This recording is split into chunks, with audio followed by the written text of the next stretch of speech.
MP board class 12th वाले सभी students का 12 मई को अर्थशास्त्र विषय का द्वितीय परीक्षा का पेपर होने जा रहा है। आप समस्त विद्यार्थियों को मेरे द्वारा अब ये जो पेपर बताया जा रहा है ये तीसरे नंबर का सेट पेपर बताया जा रहा है, यानी कि थर्ड नंबर का। 2 सेट पेपर मैंने चैनल पर डाल दिए हैं। आप सभी बच्चों को जो पेपर बताए जा रहे हैं इन सभी प्रश्नों को याद जरूर करना है।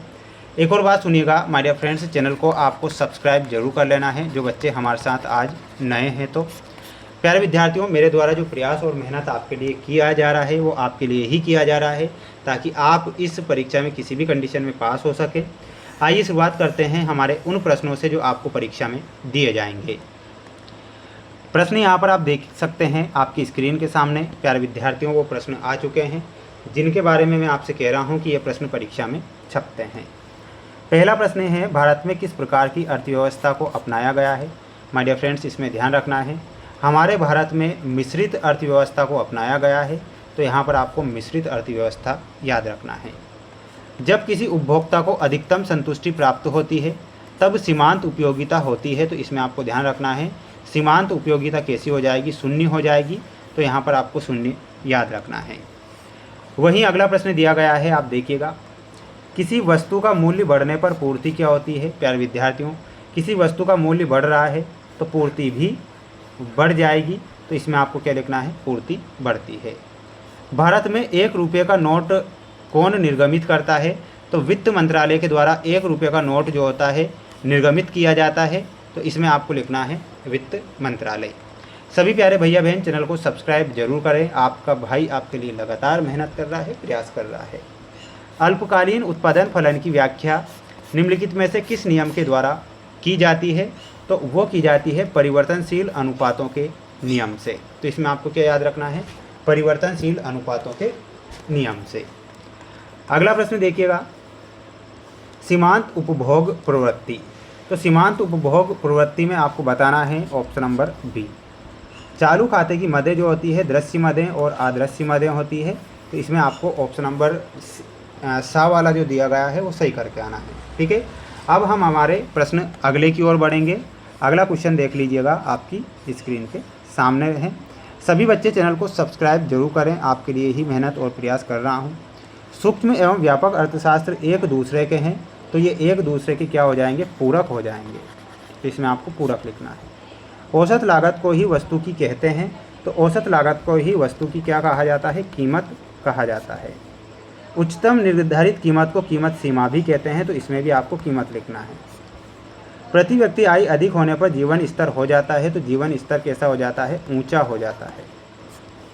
बचत आय का वह भाग होता है जो पर खर्च नहीं किया जाता है, तो चालू उपभोग पर यह खर्च नहीं होता है, तो यहाँ पर आपको लिखना है चालू उपभोग। मुद्रा प्रसार की दशा में रेपो रेट घटा दी जाती है, तो इसमें आपको क्या लिखना है, घटा दी जाती है। ठीक है, तो ये आप यहाँ पर ध्यान रखेंगे अच्छे से और याद करके जाएंगे।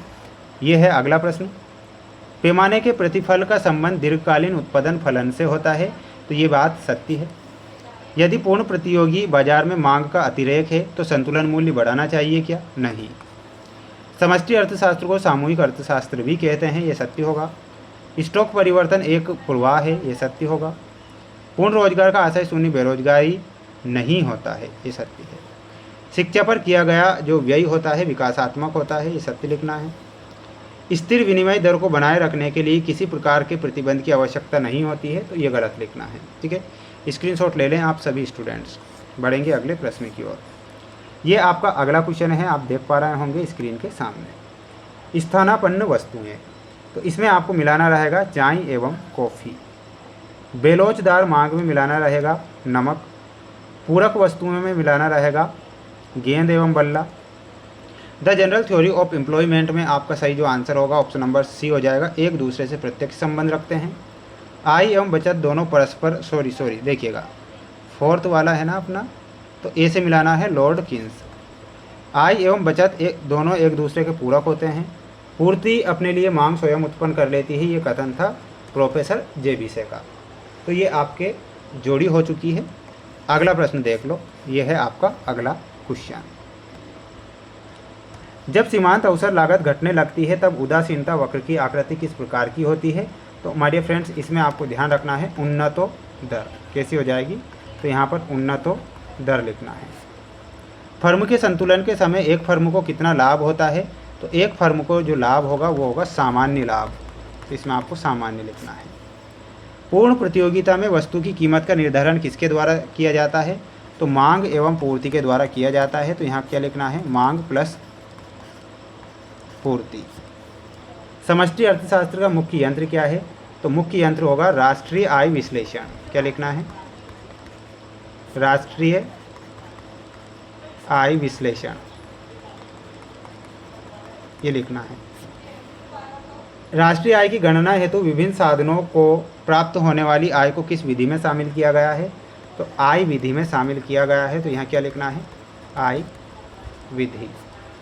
संसद में सरकारी बजट कौन प्रस्तुत करता है, तो वित्त मंत्री के द्वारा किया जाता है, तो यहाँ पर आपको लिखना रहेगा वित्त मंत्री। ठीक है, तो ये आपके ऑब्जेक्टिव टाइप क्वेश्चन थे, मेरे द्वारा 3 सेट पेपर चैनल पर डाल दिए गए हैं, IMP के तौर पर डाले हैं। और किसी प्रकार से आपको रियल या वायरल पेपर के चक्कर में नहीं पढ़ना है, अपनी फेयर कॉपी गाइड कुंजी से भी पढ़ लेना है। और पास होने के लिए प्यारे विद्यार्थियों 2023, 24, 25 ये 3 साल के जो क्वेश्चन पेपर होते हैं ना, ओल्ड ईयर क्वेश्चन पेपर, इन तीनों साल के पेपर को याद करके जाना है ना, इनमें से बहुत सारे प्रश्न आ जाएंगे आपको पास कराने के लिए। ठीक है।